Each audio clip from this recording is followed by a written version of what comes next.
معزز سامعین گرامی قدر، رمضان کا آخری جمعہ ہے اور آخری دن چل رہا ہے۔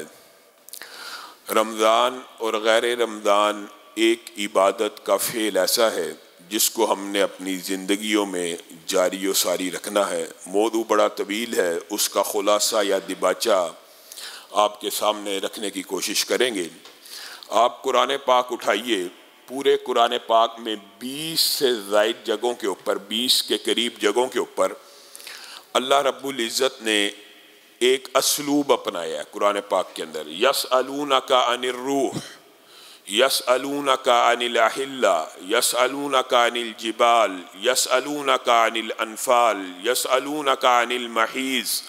پیارے حبیب، یہ لوگ آپ سے پوچھتے ہیں چاند کے بارے میں، قل آپ کہہ دیجئے۔ آپ سے پوچھتے ہیں شراب کے اور جوے کے بارے میں، آپ کہہ دیجئے۔ یہ آپ سے پوچھتے ہیں پہاڑوں کے بارے میں، آپ کہہ دیجئے۔ آپ سے انفال کے بارے میں پوچھتے ہیں، آپ کہہ دیجئے۔ قل قل قل، یہاں پہ محذوف کیا ہوتا ہے؟ یا محمد صلی اللہ علیہ وسلم، اے پیارے حبیب آپ ان کو یہ جواب دیجئے، آپ ان کو یہ جواب دیجئے، آپ ان کو یہ جواب اللہ دے رہا ہے، لیکن درمیان میں رسول اللہ صلی اللہ علیہ وسلم کا واسطہ ڈالا جا رہا ہے کہ آپ کہہ دیجئے، آپ کہہ دیجئے۔ لیکن پورے قرآن پاک میں ایک جگہ آپ کو ایسی بھی نظر آئے گی کہ جہاں پہ اللہ رب العزت نے اس اسلوب سے بالکل جدا ایک انداز اپنایا۔ وہ جگہ کون سی ہے؟ وَإِذَا سَأَلَكَ عِبَادِي عَنِّي۔ پیارے حبیب، جب یہ بندے میرے بارے میں سوال کریں، میرے بارے میں، پھر اللہ نے کل نہیں کہا بلکہ کیا کہا؟ فَإِنِّي قریب، اے میرے بندوں میں تمہارے بہت ہی قریب ہوں۔ رسول اللہ صلی اللہ علیہ وسلم کو یہ نہیں کہا آپ کہہ دیجئے، بلکہ بندوں کا سوال ذکر کر کے اللہ تعالیٰ نے خود جواب دے دیا۔ ایک آیت انسان کے ذہن کے سارے اشکالات کو دور کر سکتی ہے کہ جب اللہ کی باری آئی تو اللہ تعالیٰ نے، حالانکہ پیغمبر تو بھیجے ہی اس لیے جاتے ہیں کہ وہ اللہ کا پیغام سنا دیں، لیکن دعا کے موقع کے اوپر اللہ رب العزت نے وہ واسطہ بھی درمیان سے نکال دیا، اور کیا کہا؟ اجیب دعوت الداعی اذا دعان، میں ہر پکارنے والے کی پکار کو سنتا ہوں۔ آپ کو جو مرضی کوئی کہے کہ اللہ نہیں سنتا، جس کی اللہ نہیں سنتا پھر اس کی کوئی سن نہیں سکتا۔ کیا آپ نے یہ حدیث نہیں پڑھی؟ آپ کو بخاری شریف اور صحیح الاسناد حدیث کے اوپر اعتماد نہیں رہا؟ اللہ کہتا ہے، اللہ کہتا ہے، ہر رات کی جب آخری پہر آ جاتا ہے اللہ تعالیٰ اپنی شان کے لائق آسمان دنیا پہ نزول فرماتے ہیں، اور آپ کے سامنے یہ حدیث ہے، لیکن آپ نے غور نہیں کیا۔ ہے کوئی مانگنے والا؟ ہے کوئی مانگنے والا؟ ہے کوئی مانگنے والا؟ اللہ کہہ رہا ہے کوئی مانگنے والا مجھ سے مانگے میں رب اسے عطا کر دوں۔ یہ کہتے ہیں کہ وہ اللہ رب العزت تک پہنچنے کے لیے ایک وسیلہ، ایک ذریعہ، ایک واسطہ، ایک وزیر، ایک بادشاہ، طرح طرح کی مثالیں گڑی ہوئی ہیں۔ وہ رب ہر روز آسمان دنیا کے اوپر، اور آپ کو پتہ ہر وقت کسی نہ کسی جگہ وہ لمحہ چل رہا ہوتا ہے دنیا میں، گویا 24 گھنٹے اللہ رب العزت یہ صدا دے رہے ہے کوئی مانگنے والا میں سنوں۔ مولوی کہے گا اللہ نہیں سنتا۔ اور میرے بھائیوں، اسلاف نے ان باتوں کو جس طرح اور جس انداز میں بیان کیا آپ سن کے حیران رہ جائیں گے۔ بعض محدثین نے ایک مثال دی ہے کہ ایک بچہ ہے، وہ ہر وقت اپنے باپ کو ان ناموں سے پکارتا ہے جو اس کے باپ کو پسند ہے، مثلا ابو جان، بابا جان، جی میرے والد، جی میرے بابا، جی میرے، جو آپ کی زبان میں رائج ہے۔ اور اگر باپ کو ہر وقت، باپ جو ہی آواز دے، جو ہی کوئی کام کے، وہ جی حضور لبیک کہہ کے ابا جان کو عزت و احترام سے بلاتا ہے، ہر وقت اس کا باپ اس کی خوبصورت گفتگو اور القاب اور پیار اور محبت کے الفاظ سے اس کے جذبات لبریز ہیں۔ پھر ایک وقت اچانک اس بیٹے کو 10 روپے کی ضرورت پڑ گئی، یہ مثال سمجھانے کے لیے، اللہ کے ساتھ مثال نہیں ہے لیکن سمجھانے کے لیے، تو کیا وہ باپ آسمان سے تارے نہیں توڑ لائے گا کہ آج میرے بچے نے میرے سے کوئی 10 روپے 20 روپے کا مطالبہ کر دیا ہے؟ آپ اپنے باپ کی جتنی مرضی تعریف کر لیں لیکن سبحان اللہ کے کلمے کا مقابلہ نہیں ہو سکتا۔ سبحان اللہ، سبحان اللہ، یہ جو تعریف بندہ اپنے رب کی کر رہا ہوتا ہے، الحمدللہ، سجدوں میں، رکوعوں میں، سبحان ربی العظیم، سبحان اللہ وبحمدہ، یہ جو اللہ کی تعریف بیان ہو رہی ہے، اللہ تعالیٰ کو یہ کلمات اتنے محبوب ہیں۔ اللہ تعالیٰ، رسول اللہ نے خود کہا یہ کلمے اللہ کو پسند ہیں اور محبوب ہیں، عرش کے ارد گرد چکر لگاتے ہیں۔ ایک بندہ 5 وقت نمازیں پڑھتا ہوا اللہ کی بارگاہ میں سبحان اللہ کہہ رہا ہے، اس کے علاوہ ذکر اذکار کر رہا ہے، پھر اس کو ضرورت پڑ گئی اپنے رب سے کسی کام کی، تو کیا اپنے رب سے اس وقت مانگ لے 1 لاکھ 10 لاکھ 20 لاکھ کوئی بیماری کی شفا؟ وہ رب جو اس کلمات سے خوش ہو رہا ہر وقت، جب بندہ مانگے گا تو اللہ عطا نہیں کرے گا؟ یہ کس نے آپ کو وہم ڈال دیا کہ اللہ رب العزت عطا نہیں کرتے؟ اور یہ جو تقدیر کا باب ہے، لا يرد القضاء الا الدعاء، تقدیر بھی اگر ٹلتی ہے تو دعا سے ٹلتی ہے۔ خیر یہ باب بڑا طویل ہے لیکن صرف ایک آپ کو آئیڈیا دے کر آگے چلتے ہیں۔ بنیادی طور کے اوپر یہ جو حال ماضی اور مستقبل ہے، یہ میرا اور آپ کا ہے، یہ مخلوق کے لیے، یہ اللہ تعالیٰ نے زمین، سورج، چاند، ستاروں میں مخلوق کو قید کیا ہوا ہے۔ یہ وقت یہ صرف مخلوقات کے لیے ہے۔ اللہ تعالیٰ وقت سے ماورا ہے، یہ ایک فلسفیانہ ایک الگ بحث ہے، اس میں آپ نے کنفیوز نہیں ہونا۔ لیکن اگر آپ غور کریں تو اللہ رب العزت کے لیے تو ہر وقت حال ہی ہے، وہی اول ہے، وہی آخر ہے۔ یہ وقت میرے اور آپ کے لیے ہے، گویا یہ جو دعا کے ساتھ تقدیر کا ٹلنا ہے، پتہ تو اللہ کو تب بھی تھا اس نے فلاں وقت دعا کرنی ہے۔ گویا انسان کے اپنے اعمال بھی، محدثین نے کئیوں نے لکھ دیا، انسان کے اپنے اعمال ہی تقدیر بھی لکھنے کا سبب بنتے ہیں کہ اللہ تعالیٰ کو تو پتہ ہے اس نے یہ اعمال کرنے، اللہ نے وہ لکھ دیے۔ اس میں آپ نے کنفیوز نہیں ہونا، لیکن آپ کو جو بات سمجھانے کا مطلب ہے وہ یہ ہے کہ جو اللہ رب العزت یوم کتابت تقدیر میں آپ کے لیے مصیبت لکھ چکا ہے، پریشانی لکھ چکا ہے، فرشتہ جب وہ پریشانی دینے آتا ہے تو اللہ رب العزت اس کو کہتے ہیں رک جا، اس بندے نے اتنے بج کے اتنے منٹ پر میرے سے دعا کی تھی کہ میں اس کی مشکلات کو دور کر دوں، لکھی تھی تیری ڈیوٹی ہے اس رجسٹر پہ عمل کرنے کی، لیکن تیرے رب نے اس کی دعا کو قبول کرتے ہوئے اس کی مشکل کو دور کر دیا۔ یہ تقدیر کا باب ہے کہ دعا، ان الدعاء ينفع مما نزل و مما لم ينزل، دعا اس مصیبت کا بھی مقابلہ کرتی ہے جو نازل ہو چکی ہے اور اس مصیبت کا بھی مقابلہ کرتی ہے جو ابھی نازل ہونے والی ہے۔ دعا آسمان سے مصیبتیں اترتی ہیں، یہاں سے دعائیں اوپر جاتی ہیں، دونوں آپس میں ٹکراتی ہیں۔ دعا ان مصیبتوں میں بھی فائدہ دیتی ہے جو پہلے سے نازل ہو چکی ہوں، اور ان مصیبتوں میں بھی فائدہ دیتی ہے جو ابھی نازل ہونی ہے۔ آپ کو اور مجھے یہ وہم ہے کہ ہم نے یہ دعا کی، اللہ نے سنی کوئی نہیں، ہم نے یہ دعا کی، اللہ نے یہ بھی نہیں سنی۔ تو اس بارے میں ایک حدیث پاک کا مفہوم سمجھ لیجئے، معروف حدیث ہے، رسول اللہ صلی اللہ علیہ وسلم نے ارشاد فرمایا کہ کوئی بھی بندہ، کوئی بھی، یہ آج کے بعد یہ وہم دماغ سے نکال دینا، اور حضرت عمر کا قول ہے، حضرت عمر کا، صحابہ کا اجتہاد ہے کہ دعا بعین اس طرح کی عبادت ہے، اس طرح کی فطرت اور قدرت میں لکھی ہوئی چیز ہے۔ کس طرح کی؟ پانی کا گلاس اٹھائیں پیئیں گے پیاس بجھ جائے گی، روٹی اٹھائیں کھائیں گے بھوک ختم ہو جائے گی، زمین میں دانہ ڈالیں گے، پانی ڈالیں گے، کچھ عرصے کے بعد کومپل پھوٹے گی. یہ قدرت ہے، یہ نیچرل ہے، یہ فطرت ہے. حضرت عمر نے کہا جس طرح، اور یہ صحابہ کا سب کا عقیدہ تھا، جس طرح پانی پینے سے پیٹ بھرتا ہے اور پیاس جاتی ہے، کھانا کھانے سے پیٹ بھرتا ہے، دانہ ڈالنے سے وہ کومپل پھوٹتی ہے، بعین اسی طرح دعا کرنے سے دعا قبول ہوتی ہے. یہ نہیں ہے کہ بندہ یہ سمجھے کہ دعا کی ہے اور قبول نہیں ہوئی. دعا کرنے کا نتیجہ فطری قدرتی یہ ہے. اللہ تعالیٰ دعا کی توفیق ہی اسے دیتا ہے، دعا کرنے کی استطاعت ہی اسے فراہم کرتا ہے جس کی قبول کرنی ہوتی ہے.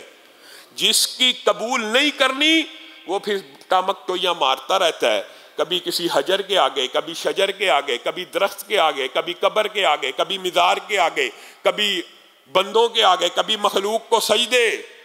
جس کی اللہ نے سننی ہے، یہ حدیث کا مفہوم ہے، دنیا کا سب سے بڑا عاجز محروم ہے وہ شخص جو دعا سے محروم رہ گیا ہے. کیونکہ دعا عبادت ہے، دعا مخ العبادت ہے، افضل العبادت ہے، مومن کا ہتھیار ہے. ہتھیار ہے، یہ کیسا ہتھیار ہے جو چلتا نہیں؟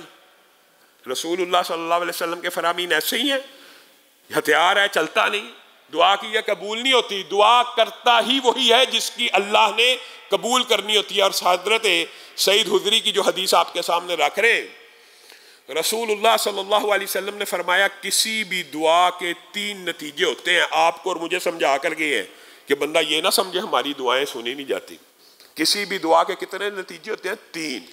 ایک نتیجہ یہ ہوتا ہے کہ انسان نے دعا کی، اللہ 10 لاکھ دے دے، 1 کروڑ دے دے، فلاں پلاٹ دے دے، فلاں گاڑی دے دے، فلاں بنگلہ دے دے، اور اللہ رب العزت نے اس کو وہ دے دیا. اور یہ ہمارے ہاں جتنے بیٹھے ہیں سب کی زندگی میں واقعات بھرے ہوں گے. اللہ سے یہ مانگا، اللہ نے دے دیا. یہ رسول اللہ صلی اللہ علیہ وسلم کے فرمان کے مفہوم کے مطابق یہ دعا کا پہلا نتیجہ ہے. اور آپ لوگوں کے لیے بڑا اعلیٰ افضل، اور آپ سمجھتے ہیں دعا ہی کا نتیجہ ہی صرف یہ ہونا چاہیے، جبکہ اللہ کے ہاں یہ دعا کا سب سے کم تر نتیجہ ہے. اللہ کے ہاں یہ دعا کا سب سے کم تر نتیجہ آپ کے لیے سب سے افضل ہے. آپ تو چاہتے ہیں آپ کی ساری دعائیں ایسے ہو، ادھر مانگی جائے ادھر قبول ہو جائے، اور آپ سمجھتے ہیں یہی دعا کا سب سے افضل نتیجہ. اللہ کے ہاں یہ دعا کا سب سے کم نتیجہ ہے. ہاں پھر بندے نے دعا کی، اللہ 10 لاکھ دے، 1 کروڑ دے، فلاں پلاٹ دے. اللہ نے 10 لاکھ نہ دیا، پلاٹ نہ دیا، لیکن کتابت تقدیر کے دن لکھا تھا اس کی ٹانگ کو لے لیا جائے گا، اتنے بج کر اتنے منٹ اس کی آنکھ ضائع کر دی جائے گی. مفہوماً سمجھا رہا ہوں.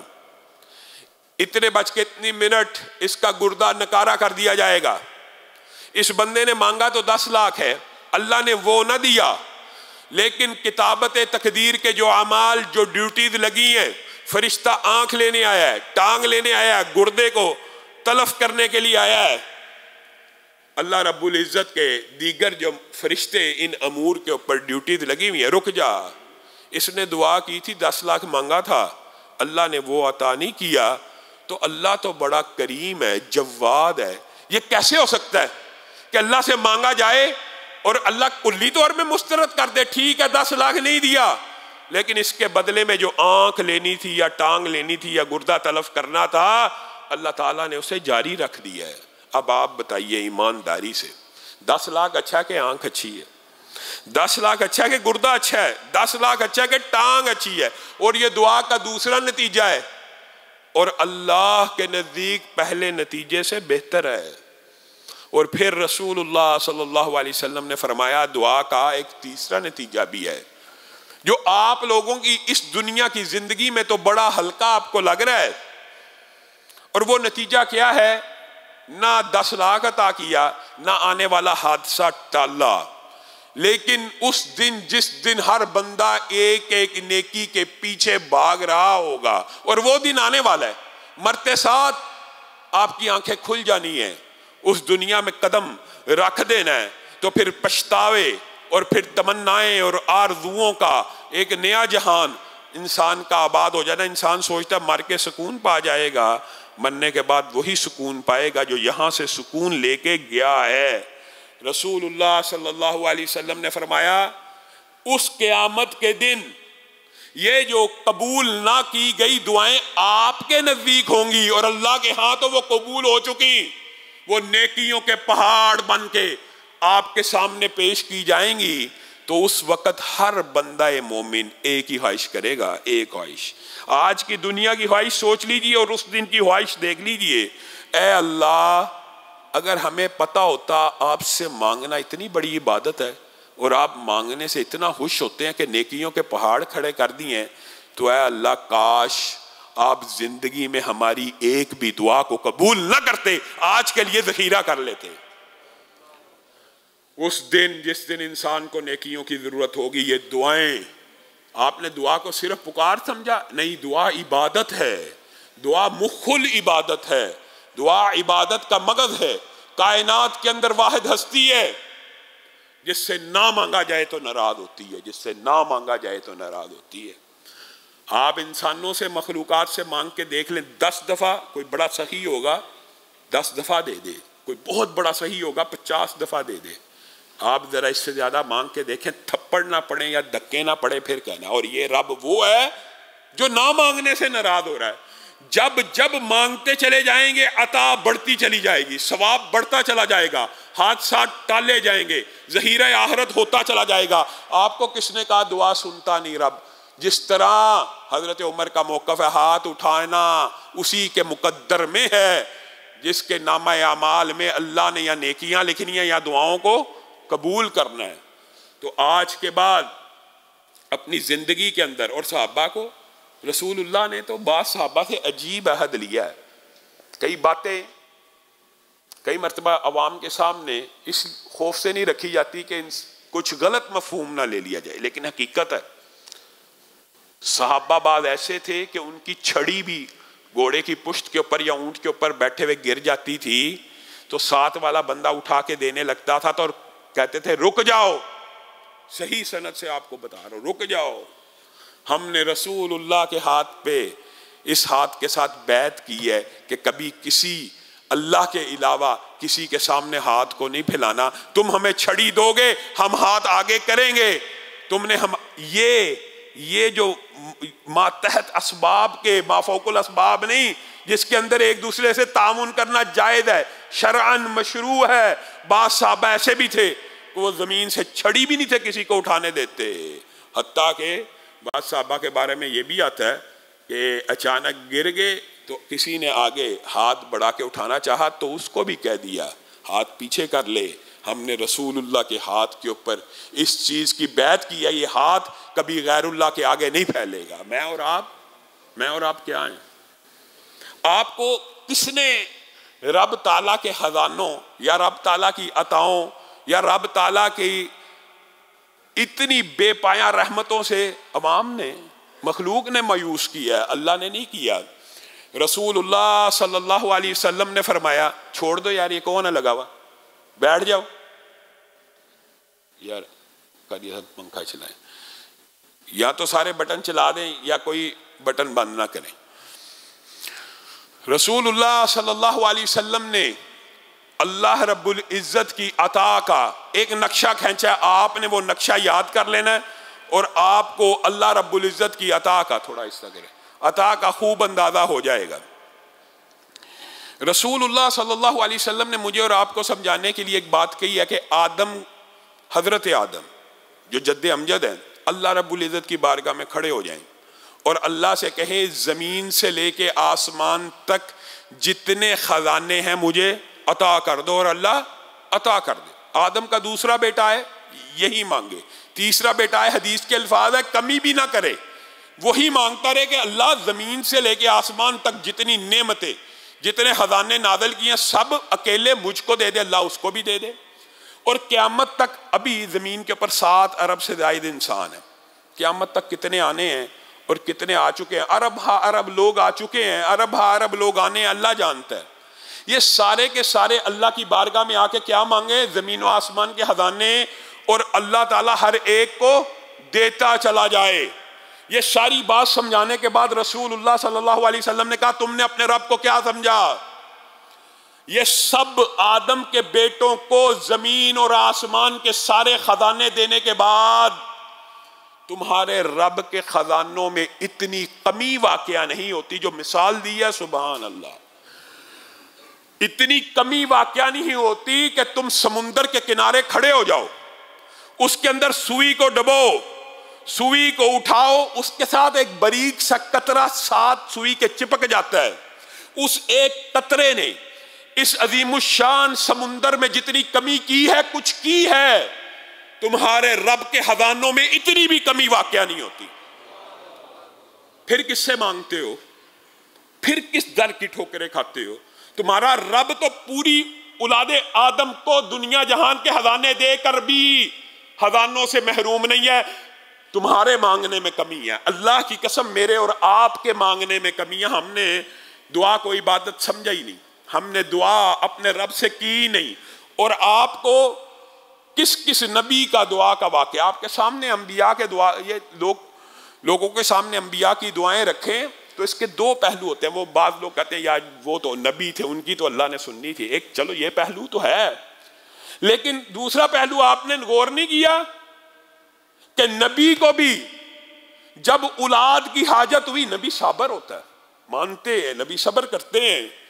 زکریا ایک عرصے سے صبر کر رہے تھے نا, مریم کے پاس بن موسم کے پھل دیکھے تو دل میں یہ آس جاگ اٹھی, بوڑھا ہوں, بیوی بانچ ہے, بن موسم کے مریم کو پھل مل سکتے ہیں تو مجھے اولاد کیوں نہیں مل سکتی؟ نبی تھے, پہلے بھی علم تھا, لیکن زبان پہ الفاظ نہیں تھے آتے. اچانک کہہ دیا ربی لا تذرنی فردا وانت خیر الوارثین. منہ سے الفاظ نکل گئے. نبی ہے, پیغمبر ہے, رسول ہے. ایک اینگل تو یہ آپ کو یاد ہے کہ نبیوں کی تو اللہ سن لیتا ہے, یہ بھی ایک. دوسرا اینگل بھول گئے کہ نبی بھی اگر اولاد مانگتا ہے تو کس سے مانگتا ہے؟ نبی کو بھی اولاد ملتی ہے تو کس سے ملتی ہے؟ یہاں پہ تو اولادیں دینے والے, بگڑی بنانے والے ہر گلی کی نکر کے اوپر بیٹھے ہیں. یہاں پہ انبیاء اولاد کے لیے کس سے فریاد کر رہے ہیں؟ ایوب کی بھی, وہ بھی صابر تھے.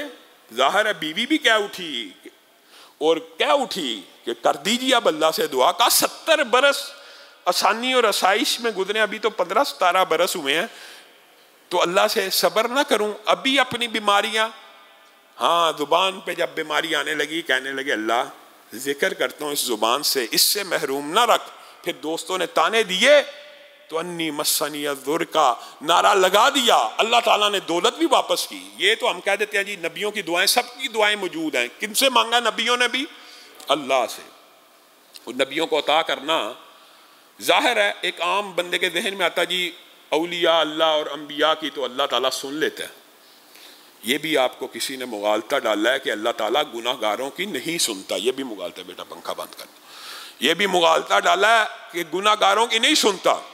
میرے پاس اللہ کے فضل و کرم سے سینکڑوں کے قریب اصلاً واقعات ہیں دعا کی قبولیت کے, لیکن میں آپ کو عصر حاضر کا ایک گناہ گار بندے کا واقعہ سنانا چاہتا ہوں. جو واقعہ ادارے ہیں سعودی عرب میں, مکتبے ہوتے ہیں جالیات کے, نیکی کے کام کرنے کے. اس کے مدیر نے ہمارے دوست عبد المالک مجاہد, ہمارے رشتہ دار بھی ہیں, ان کو خود سنایا. اور یہ واقعہ میں اس لیے سنا رہا ہوں کہ آپ کے ذہن سے یہ مغالطہ نکل جائے کہ گناہ گار بندہ ہو تو اس کی رب نہیں سنتا.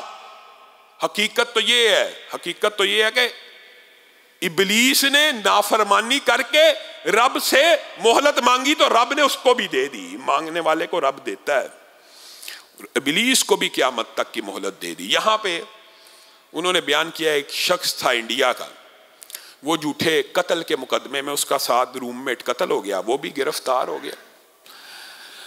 اور وہ جو انڈیا کا بندہ تھا, نام کا اس کا مذہب تھا, بنیادی طور پہ نہ وہ ہندو تھا, نہ عیسائی تھا, نہ سکھ تھا, مذہب بیدار تھا, لا دین تھا, کسی اللہ پہ یقین نہیں تھا رکھتا. قید ہو گیا تو پریشان ہو گیا اور کہنے لگا اب تو ظاہر ہے ما فوق الاسباب وہی کوئی ہستی ہو سکتی ہے جو مجھے نجات دے دے. قتل کا الزام ہے, اسلحہ برآمد ہو گیا, اس کمرے میں میں ساتھ رہتا ہوں. تو وہ باضابطہ طور کے اوپر پہلے حضرت عیسیٰ کو، عیسائیوں کے خدا کو، حضرت عیسیٰ کو اور اللہ کو پکارنے لگا۔ کچھ دن پکارا، کچھ نہ بنا۔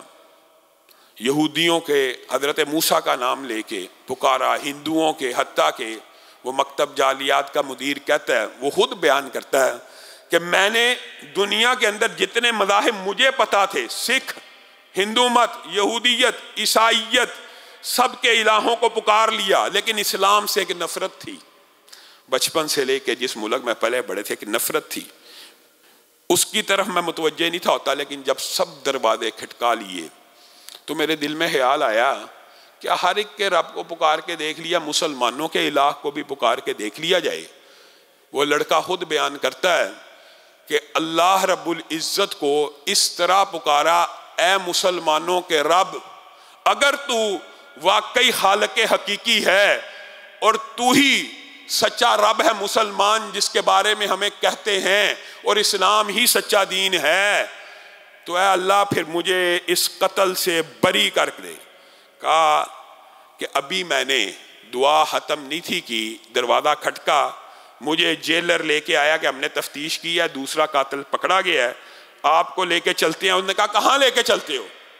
کہا سب سے پہلے اسلام کو قبول کروں گا، میں گناہ گار، میں عاصی، میں نکما، میں نے زندگی میں کبھی نیکی کا ایک کام نہیں کیا، تمہارے رب کو پکارا ہے، اشہد ان لا الہ الا اللہ واشہد ان محمدا عبدہ ورسولہ، تمہارے رب نے میری پکار کو سن لیا ہے۔ گناہ گار آدمی، آپ کو کس نے مغالطہ ڈالا کہ گناہ گار بندوں کی اللہ تعالیٰ نہیں سنتا؟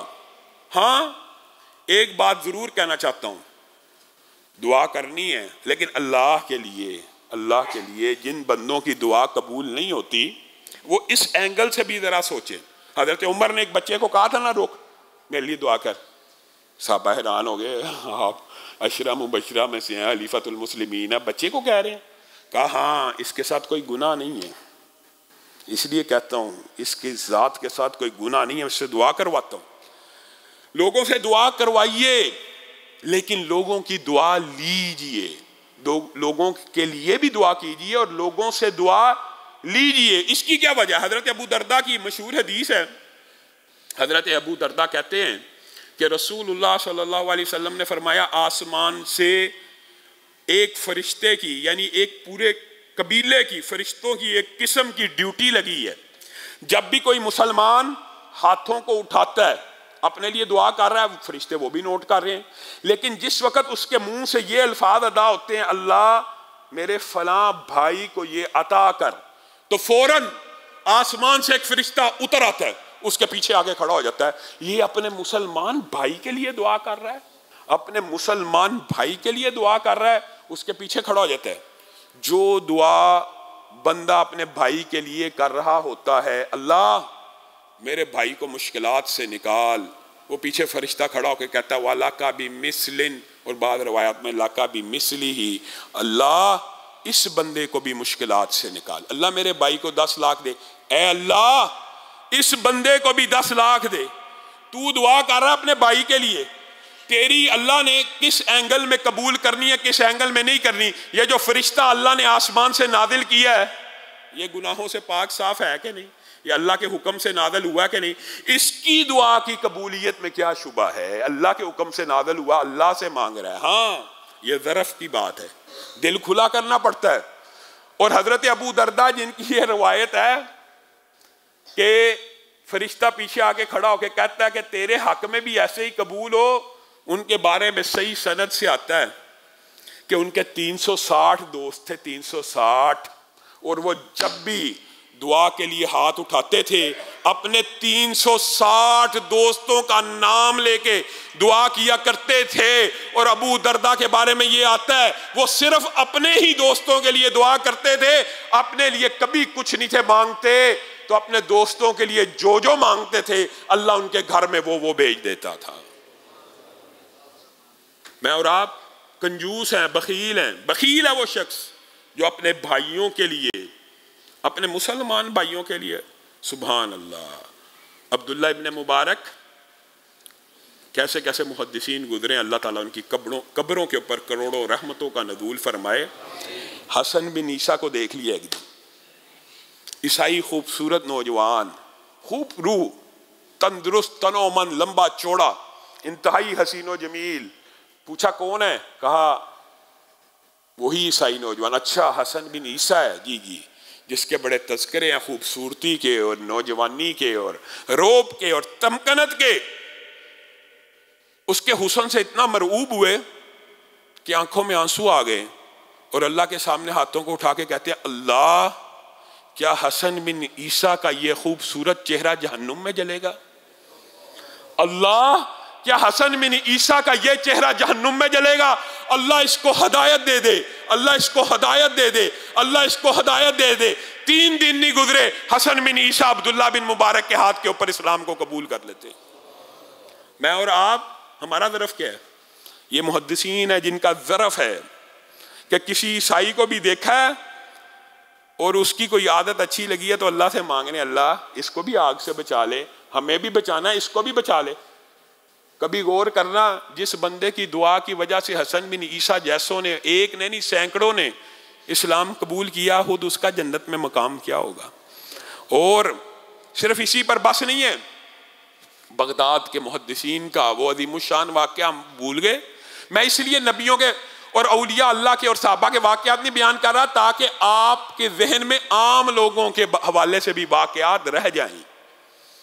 40 حدیث کے طالب علم بغداد میں اکٹھے ہوئے، 40 کہ بغداد میں علم حاصل کریں گے. ظاہر ہے جو حدیث کا طالب علم ہوتا ہے صابر بھی ہوتا ہے، دین کے طالب علم صابر بھی ہوتے ہیں، قناعت پسند بھی ہوتے ہیں. 3 دن ہو گئے فاقوں سے تھے، سارا جمع پونجی ختم ہو گئی ہے. اب ان کے استاد نے اپنے ایک طالب علم کو کہا کہ اب تو شرعی عذر بھی ہے، اب تو مانگنا جائز ہے، اب تو ہم اگر آپ نہیں مانگیں گے تو ہم بھوکے مر جائیں گے، تو جان بچانا تو فرض ہے. بچے کو کہا جائیے جائیے، بچہ شرما رہا، بالآخر نکل پڑا. ایک آدمی کو روکا، شرم اور حیا بھی دین کے طالب علموں میں ہوتی ہے، نہ مانگ سکا. اس کو سمجھ نہ آئی اب کیا کروں. نکاحت میں، بیماری میں چلتا چلتا اس کو ایک دکان نظر آئی عیسائی طبیب کی، عیسائی طبیب کی. اس کی دکان میں داخل ہوا اور کہنے لگا میں مریض ہوں، میرے مرض کا علاج کر دیجئے. عیسائی طبیب نے نبض دیکھی، اس کے چہرے پہ مسکراہٹ آ گئی اور کہنے لگا مجھے علم ہے تجھے کیا مرض ہے. کھانا لایا اور اس کے سامنے رکھ دیا اور کہا یہ کھائے گا تیری بیماری جاتی رہے گی، تجھے کوئی مرض نہیں، بھوک لگی ہوئی ہے، کھا تو صحیح، کتنے دن سے فاقے میں. کہا بات تو یہ ہے آپ نے مرض کی تو صحیح تشخیص کر دی ہے، لیکن اصل بات یہ ہے میں یہ اکیلا نہیں کھا سکتا، اس طرح کے 40 مریض ایک مدرسے میں موجود ہیں، اگر ان کا مرض دور ہوگا تو میں بھی کھا لوں گا. عیسائی طبیب کے دل کو یہ بات لگی کہ اتنے عظیم لوگ ہیں کہ لوگوں سے مانگ نہیں رہے، میں قدرتی میرے ہاتھ آ گئی اس کی نبض تو اس نے مجھے بتا دی ہے. اس نے 40 بندوں کا کھانا پیک کیا اور اس لڑکے کو سپرد کر دیا کہ جا ان 40 کے 40 مریضوں کو تندرست اور شفایاب کر دے میری طرف سے. اب وہ بچہ ان 40 بندوں کا کھانا لے کر اپنے مدرسے پہنچا. عیسائی طبیب کے دل میں یہ بات آئی کہ کیا یہ لڑکا سچ بول رہا؟ 40 بندے بھوک سے 3-4 دن کے فاقے سے اتنے بڑے شہر میں، مالدار لوگوں کا شہر، اور بھوک کاٹ رہے ہیں. وہ بھی اس کے تعاقب میں جاسوسی کے انداز میں چل پڑا، میں دیکھوں یہ بچہ سچ بول رہا ہے کہ جھوٹ بول رہا ہے. وہاں پہ جب 40 بندوں کے پاس کھانا پہنچا، کھانا کھلا، بتائیے روزے سے روزہ کھلنے کا 1 منٹ کا ٹائم ہو، میرا اور آپ کا فاقہ کتنی دیر کا ہوتا ہے؟ 14 گھنٹے کا، 1 دن کا بھی نہیں. 1 منٹ بھی تخیر کرنے کو دل کرتا نہیں کرتا. وہاں پہ 40 افراد کے سامنے 40 بندوں کا کھانا آیا ہے، وہ کھانا کھانے لگے ہیں. استاد نے کہا رک جاؤ رک جاؤ، ٹھہرو، کیا ہم ایک عیسائی کا کھانا، ایک عیسائی طبیب کا کھانا بغیر کسی معاوضے کے کھائیں گے؟ سب رک گئے. کیا حل کیا جائے؟ کہا ہاتھوں کو اٹھاؤ. ہاتھوں کو اٹھایا، کہا اللہ جس عیسائی نے تیری اس مخلوق کو 40 بندوں کو کھانا فراہم کیا ہے، اللہ تو اسے اسلام کی ہدایت دے دے، اللہ تو اسے اسلام کی ہدایت دے دے. وہ طبیب بار کھڑا ہے، زارو کتار رونا شروع ہو گیا کہ یہ 3-3 4-4 دن کے فاقوں میں بیٹھے ہوئے نوجوان کھانا سامنے دیکھ کر کھانا کھانے کی بجائے میرے لیے دعائیں کر رہے ہیں کہ اللہ تعالیٰ اسے اسلام قبول کرنے کی ہدایت دے دے۔ اسی وقت کمرے میں داخل ہوا اور کہا اشہد ان لا الہ الا اللہ۔ جس مذہب کے اندر یہ خیر خواہی ہے، اللہ کی قسم آج کے بعد اس مذہب سے دور نہیں رہوں گا۔ میں اور آپ کتنے کو خیر خواہ ہیں لوگوں کے؟ اپنے دل کو بڑا کیجئے، اپنے ظرف کو بڑا کیجئے۔ جو چیز آپ کو چاہیے کبھی وہ اپنے بھائی کے لیے مانگ کے دیکھیے آپ کو ملتی ہے کہ نہیں ملتی۔ اور یہ واقعہ ایک نہیں ہے، یہ واقعات متعدد ہیں۔ وہ جو کومے کا واقعہ ہے آپ کے سامنے پہلے بھی رکھا، عرب کی زندگی کے اندر، عرب کی ہسٹری میں اس سے بڑا کومے کا واقعہ نہیں۔ ماں بیٹا ہر روز جاتے ہیں، باپ کومے میں ہر روز جاتے ہیں، ڈاکٹر بھی پریشان ہیں، کئی سال ہو گئے ہیں، آپ ہر روز آ جاتے ہیں، باپ تو آپ کا بیمار ہی ہے، تو اسی طرح کومے میں ہے، ہوش آ جائے گی تو ٹھیک ہے، نہیں تو ہمیں نالیاں کھینچنے کی اجازت دے دیجئے۔ نہیں علاج ہوگا، ہم دعا کر رہے ہیں۔ کومے کی تاریخ کے اندر، سعودی عرب کی تاریخ کے اندر اس سے زیادہ کومے کا کوئی واقعہ نہیں۔ بالآخر ایک دن ماں بیٹا آئے، باپ نے آنکھیں کھولی، ماں بیٹے سے ملا، ڈاکٹروں نے جو پوچھنے کی بات ہے بتلانے کی وہ یہ ہے، پوچھا اللہ کی قسم ہماری میڈیکل ہسٹری میں اتنا لمبا کومے کے بعد کوئی بندہ کبھی ہوش میں نہیں آیا۔ کیا کرتے تھے؟ کہا ہاں اللہ سے دعا کرتے تھے اور اللہ سے امید تھی اللہ تعالیٰ میرے حامد کو اور اس بچے کو یتیمی سے بچائے گا اگر اس کی بارگاہ میں ہاتھ پھیلائیں گے۔ لیکن ساتھ میں ایک کام کرتے تھے، ہمارے گھر کے قریب ایک مسکینوں کا اور فقیروں کا علاقہ تھا، ان کی مدد کرتے تھے اور ان کو کہتے تھے فلاں شخص کا نام لے کے دعا کر دو کہ اللہ تعالیٰ اسے صحت یاب کر دے۔ تو میں یہ سمجھتی ہوں کہ یہ ان غریب بچوں کی دعاؤں کا نتیجہ ہے کہ آج یہ کومے کے بعد ہوش میں آ گئے۔ آپ اور میں اس واقعے کو بھی فراموش کر دیا۔ آپ نے منصور بن عمار کا وہ واقعہ یاد ہی نہیں رکھا جو علماء بیان کرتے ہیں لیکن ہمیں یاد نہیں رہتا۔ منصور بن عمار ایک زاہد اور عابد گزرے ہیں، مستجاب الدعوات تھے۔ ایک مرتبہ ایک شرابی کبابی شخص نے اپنے ایک ملازم کو مارکیٹ بھیجا کہ یہ 4 درہم لے جا، مہمان آئے ان کے لیے پھل لے آ۔ وہ 4 درہم لے کے باہر نکلا۔ منصور بن عمار کو اس دن 4 درہم کی حاجت تھی، انہوں نے صدا لگائی، ہے کوئی جو 4 درہم دے، میں اس کے لیے 4 دعائیں کروں گا۔ یہ ملازم تھا، اس نے فٹ 4 درہم ان کو دیے۔ کہا کیا دعائیں کرانا چاہتا ہے؟ کہا میرا مالک بڑا ظالم ہے اور بڑا فاسق و فاجر ہے، شرابی کبابی ہے، مجھے اس کی غلامی سے اللہ تعالیٰ رہائی دے دے۔ پہلی دعا یہ کیجئے، کروا لی۔ دوسری دعا یہ 4 درہم آپ کو دے دیے، اس کا جو بہترین متبادل ہے وہ بھی فراہم کر دیجئے، یہ بھی اللہ سے دعا کیجئے کہ مجھے اس سے 4 درہم سے بہتر عطا کر دے، وہ بھی کر۔ تیسری دعا میں یہ کروانا چاہتا ہوں کہ میرا جو مالک ہے، یہ ہے جذبہ، یہ ہے دل، یہ ہے ظرف، میرا جو مالک ہے وہ شرابی کبابی اور بڑا ظالم ہے، دعا کیجئے اللہ تعالیٰ اس سے یہ ساری بری عادتیں چھوٹ جائیں۔ منصور بن عمار نے یہ بھی دعا کر دی اور پھر کہا چوتھی دعا یہ ہے میں، میرا مالک، اس کے گھر والے، سارے رشتہ دار جو ادھر رہتے ہیں، ہم سارے جنت الفردوس میں داخل ہو جائے۔ اس نے یہ بھی دعا بھی کر دی۔ اب وہ واپس آیا تو مالک تو ظالم ہی تھا، کدھر ہے؟ 4 درہم لے کے گیا ہے۔ اس نے سچا واقعہ بیان کر دیا کہ یہ بات تھی اور یہ معاملات ہوئے ہیں، مجھے ایک فقیر نے پیسے مانگے تھے تو میں نے اس کو 4 درہم دے دیا۔ اچھا تو نے پہلی دعا اس سے کیا کروائی؟ میں نے کروائی تیری غلامی سے نجات مل جائے۔ اس آدمی کے دل میں بھی پتہ نہیں کیا خیال آیا، یا منصور بن عمار کی دعا لگنی تھی، اچھا جا میں نے تجھے آزاد کیا، اگر تو نے اس سے یہ دعا کروائی ہے تو میں نے تجھے آزاد کیا۔ پھر میں نے کروائی تھی 4 کے بدلے بہتر متبادل ملے، اچھا اس 4 کے بدلے تجھے 4000 درہم دیتا ہوں۔ تیسری کیا کروائی تھی؟ تیسری تیرے لیے کروائی تھی اللہ تعالیٰ یہ تیری بد عادتیں، بد خصلتیں، شراب نوشی کو ختم کروا دے۔ مالک رونا شروع ہو گیا، میرے لیے دعا کروائی تھی۔ ہاتھ میں کلاڑے کو اٹھایا، شراب کے مٹکے توڑنا شروع کیے، کہا جا تو نے اس سے دعا کرائی، آج کے بعد ارادہ کرتا ہوں کہ آج کے بعد کبھی شراب کو ہاتھ نہیں لگاؤں گا، کبھی ظلم نہیں کروں گا۔ کہا چوتھی کیا کرائی تھی؟ یہ کہا تھا اللہ تعالیٰ تجھے، تیرے گھر والوں اور مجھ سمیت سب کو جنت میں داخل کر دے۔ کہا یہ تو میرے بس کی بات نہیں ہے، جو تو نے 3 دعائیں جو میرے بس میں تھیں میں نے ان کے اوپر عمل کر دیا۔ وہ اس رات سویا، اس کو خواب میں یہ ندا دی گئی جو عمل تیرے ذمے تھا تو نے وہ کر دیا، تو تو سمجھتا تیرا رب تجھے جنت میں داخل نہیں کرے گا؟ جو کام تیرے ذمے تھا تو نے کر دیا، جو تیرے رب کے ذمے اب وہ کر دے گا۔ آپ اور میں خام ہاں، اور بات آئی ہے ضمنی طور کے اوپر، تو اس کے اندر متعدد واقعات ہیں دعاؤں کی قبولیت کے، لیکن ایک واقعہ امام احمد ابن حنبل کا بھی ذہن میں آ گیا۔ ایک شخص بڑا فاسق فاجر تھا، امام احمد ابن حنبل کے پاس آیا اور آ کے کہنے لگا کہ میں توبہ کرتا ہوں۔ تو امام احمد ابن حنبل جو تھے اس سے کچھ کراہت کرتے تھے گناہ گار بندے سے۔ تو اس نوجوان نے کہا مجھے پتہ ہے آپ کا دل میرے سے راضی نہیں ہے، اگرچہ میں توبہ کر کے آیا ہوں اللہ سے۔ تو امام احمد ابن حنبل نے کہا ٹھیک ہے، ظاہر ہے جو بھی۔ پھر اس شخص نے، اس گناہ گار شخص نے امام احمد ابن حنبل کو اپنا واقعہ سنایا کہ رات مجھے خواب آئی تھی، میں نے دیکھا تھا رسول اللہ صلی اللہ علیہ وسلم کی مجلس لگی ہے، گناہ گار بندے آ رہے ہیں، رسول اللہ سے دعا کروا رہے ہیں، رسول اللہ ان کی مغفرت کی دعا کرتے ہیں اور وہ چلتے جاتے، یہاں تک کہ میں اکیلا رہ گیا۔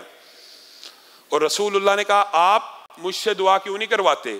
تو کہا اے اللہ کے رسول میں اتنا گناہ گار ہوں، اتنا فاسق و فاجر ہوں، پورے علاقے میں مشہور ہوں، امام احمد ابن حنبل بھی مجھ سے نفرت کرتے ہیں، سارے عالم، تو مجھے آپ سے یہ دعا کرواتے ہوئے حیا آتی ہے۔ تو رسول اللہ نے اس وقت مجھے یہ کہا تھا مجھ سے دعا کروا، کیونکہ میں نے تیرے دل کو دیکھا ہے، تیرے دل میں کسی ایک صحابی کا بھی بغض موجود نہیں ہے۔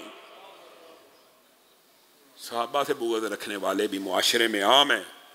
اور پھر رسول اللہ صلی اللہ علیہ وسلم نے میری دعا کی تو امام احمد ابن حنبل نے اس کو گلے سے لگایا اور اس کا ماتھا چوما اور کہا رک جا، اپنے طلبہ کو اکٹھا کیا اور کہا اس بندے کا ذرا یہ واقعہ سنو، جو بھی آتا پھر آپ کہتے اس بندے کا یہ واقعہ سنو کہ صحابہ کی محبت اور صحابہ کی عقیدت انسان کا کس طرح خاتمہ بالخیر کرتی ہے اور انجام بخیر کرتی ہے۔ اللہ رب العزت ہمیں دعاؤں کے ساتھ تمسک کرنے کی، ہمیں صحابہ کی محبت نصیب فرمائے۔ اللہ تعالیٰ جو کہا گیا، جو سنا گیا، اس کے اوپر عمل پیرا ہونے کی توفیق عنایت فرمائے۔ صدقۃ الفطر کے حوالے سے پہلے بھی بات ہو چکی ہے، لیکن چونکہ اب کل عید ہے اور لوگوں کا سوال ہے، تو میرے بھائیو صدقہ فطر ہر مسلمان مرد، عورت، بچے، بالغ، نابالغ، بچی، ہر ایک پہ واجب اور فرض ہے۔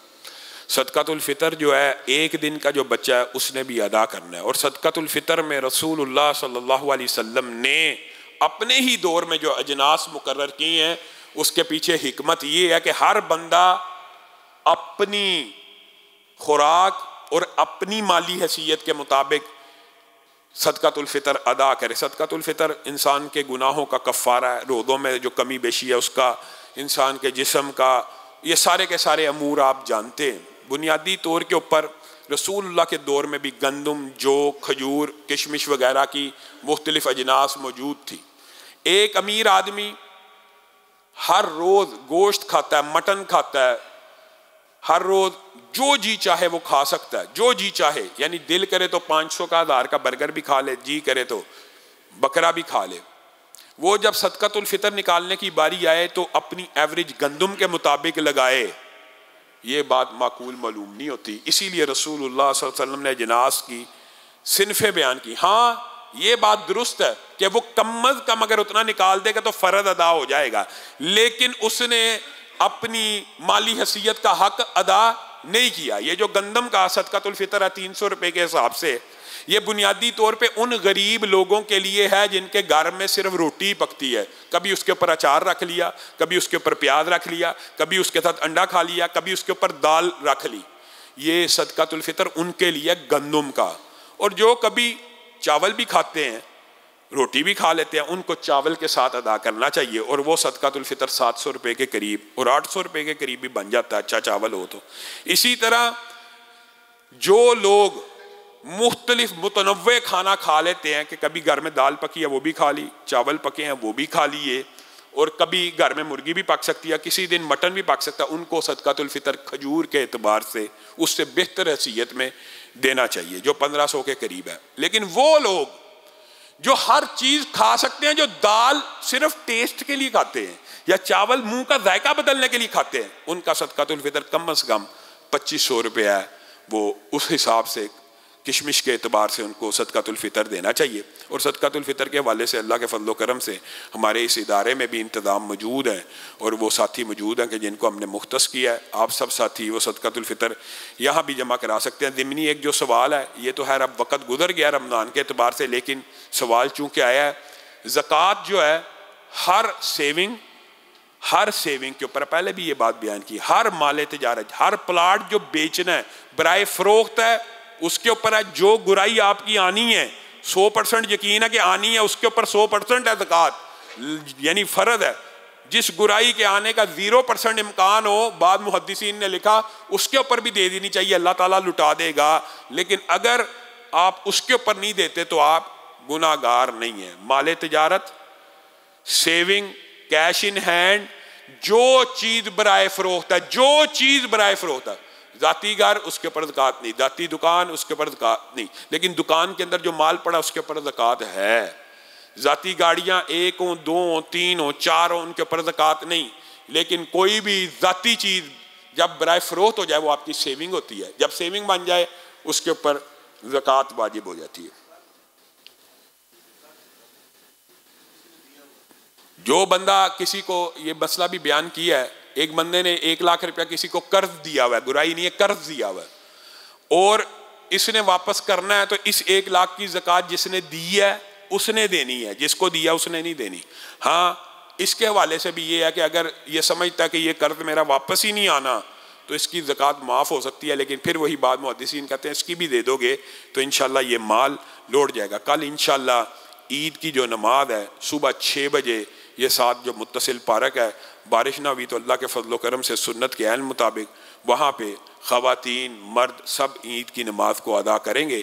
اور رسول اللہ صلی اللہ علیہ وسلم عید کی نماز کے حوالے سے عورتوں کو تلقین کیا کرتے تھے کہ وہ عورتیں جو ایام سے ہیں وہ بھی آئیں، مصلی کے اوپر کھڑی نہ ہوں، کچھ فاصلے پہ بیٹھ جائیں تاکہ مسلمانوں کی دعاؤں کے اوپر آمین کہتی رہیں۔ کیا پتہ کہ کس کی آمین سے اللہ رب العزت دعاؤں کو سن لے۔ تو عورتیں اور مرد سب کے سب وہاں پہ عید پڑھنے کے لیے بھی آئیں، اور اپنے ساتھ جائے نماز چادریں لے کے آئیں۔ قلین بچھے ہوں گے، لیکن ان قلینوں کی حالت جو آپ کو پتہ شادی بیاہ کے لوگ ہوتے ہیں کہتے تو ہیں صاف ہے، لیکن آپ کوشش کریں کہ اپنے ساتھ چادریں اور مصلی ضرور ہمراہ لے کے آئیں۔